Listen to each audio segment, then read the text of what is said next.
Outro assunto que eu queria trazer com você é sobre essa proposta, né, que o governo Bolsonaro apresenta agora, de zerar impostos para reduzir combustível, o preço do combustível, né?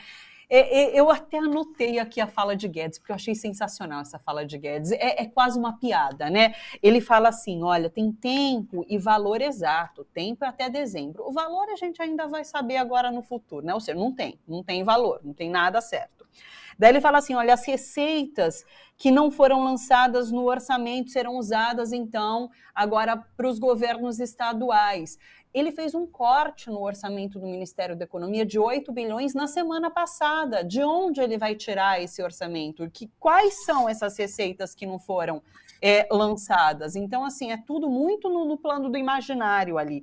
E daí ele fala do vigor da recuperação econômica, que vai trazer, então, esses recursos necessários.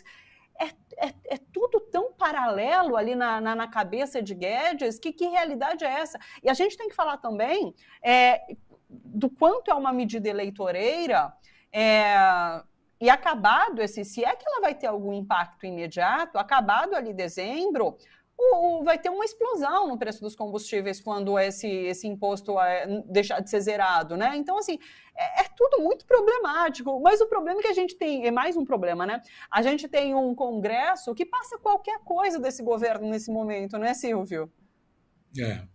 Olha, o teto dos gastos já foi, né? Está rompido Já. de várias maneiras por esse governo, né? Que usa da sua maioria no Congresso para aprovar PECs. Essa PEC que nós estamos discutindo, os jornais dizem que está na casa dos 50 bi o custo, não é? Agora, aí tem problemas de duas ordens. A primeira é a questão da Petrobras ser obrigada a perseguir o preço internacional. Nós não temos nenhuma necessidade de fazer isso.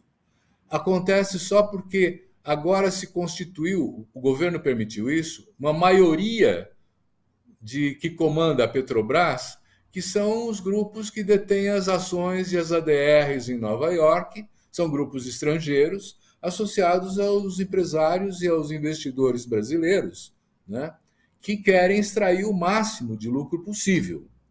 E eu fiz um estudo a respeito, tenho depoimentos de ex-diretores da Petrobras, inclusive, que dizem assim: hoje em dia, o preço médio da gasolina, do litro de gasolina no Brasil, é R$ 7,53, né?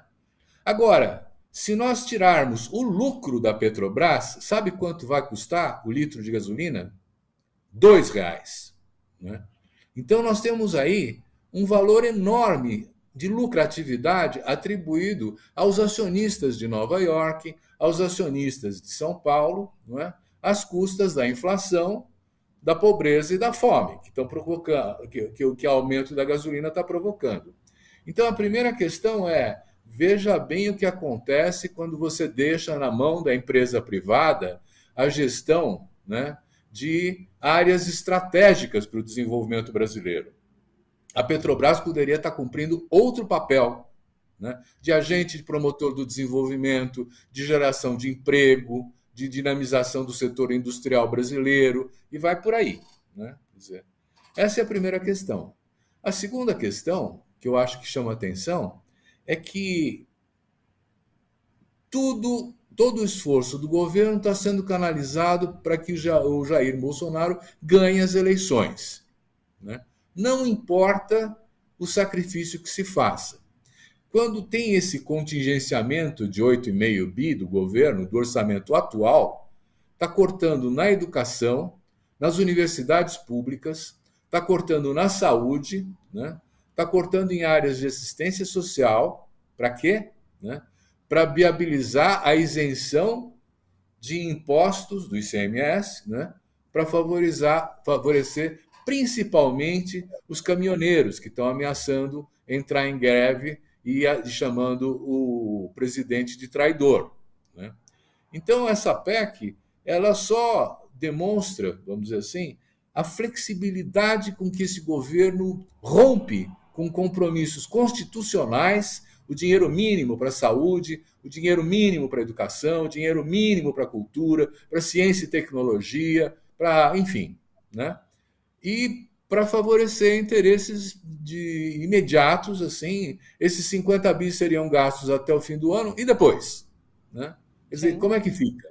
Não fica, né? Então não é uma solução, é uma queima de patrimônio. Quer dizer, ainda que a Receita Federal tenha melhorado nos últimos meses, e isso é fato, não justifica destinar esse monte de dinheiro, né, para subsidiar de uma maneira torta, né, uma redução do preço do combustível, quando o problema do preço do combustível é acompanhar o preço internacional. Não é um subsídio do imposto que vai resolver isso.